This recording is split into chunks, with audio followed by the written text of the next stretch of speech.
बिस्मिल्लाहिर्रहमानिर्रहीम। अस्सलाम वालेकुम वरहमतुल्लाहि वबरकातुहू।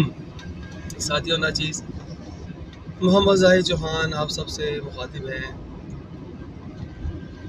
पिछले 2-3 दिनों से मैं अक्सर सड़कों पे देख रहा हूँ कि मोटरसाइकिल वालों का बेचारों का रश लगा होता है और वो कोई आगे वो तारें वगैरह लग रही हैं कि कहीं गले ना कट जाए। प्रोटेक्शन के लिए डोर फिरेगी तो गला उतर जाएगा और गले को बचाने के लिए अब तारें लग रही हैं।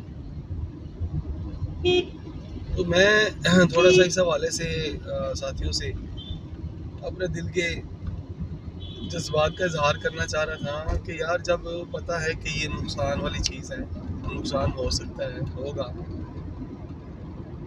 तो फिर करने की ज़रूरत ही क्या है। इसी तरह बेशुमार चीज़ें मुल्क के अंदर जो कि फहाशी और यानी फैला रहे हैं, बगैर की बेहयाई फैला रहे हैं, कत्ल व गारत गरी के जो मौके हैं वो फराहम कर रहे हैं, चोरी डकैती बढ़ रही है, ये सारा कुछ दामन मुस्तफ़ा सल्लल्लाहु अलैहि वसल्लम को छोड़ने के नतीजे में हम सब को ये लानतें हमारे गलों में पड़ चुकी हैं।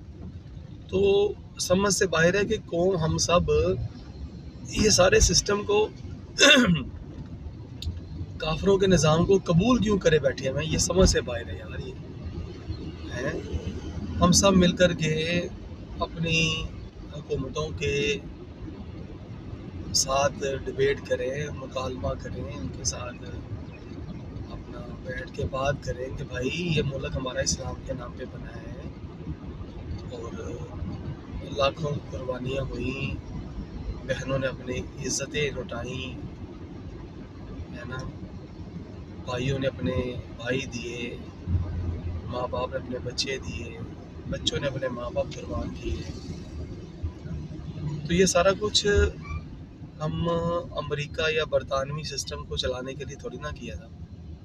हमारा एक अपना निज़ाम है, हमारा एक अपना सिस्टम है, हमारी एक अपनी तहज़ीब है, अपनी तालीम है, अपनी सियासत की जो है वो माशत का निज़ाम है। तो आप खुदारा इस निज़ाम को ख़त्म करें और हमारे प्यारे नबी सल्लल्लाहु अलैहि वसल्लम का निज़ाम नाफिज़ करें। तो हैरत है कि हम लोग यार वो हमारे बड़े हैं और हम लोग उनको ये भी नहीं कह सकते, और हमारे जो उलमा हैं वो भी उनके साथ जुड़े हुए हैं और इस बरतानवी निज़ाम के हवाले से वो मतलब उनकी मुआवनीन बन कर के तो आगे काम कर रहे हैं। ये बहुत गलत है साथियों, सोचिएगा।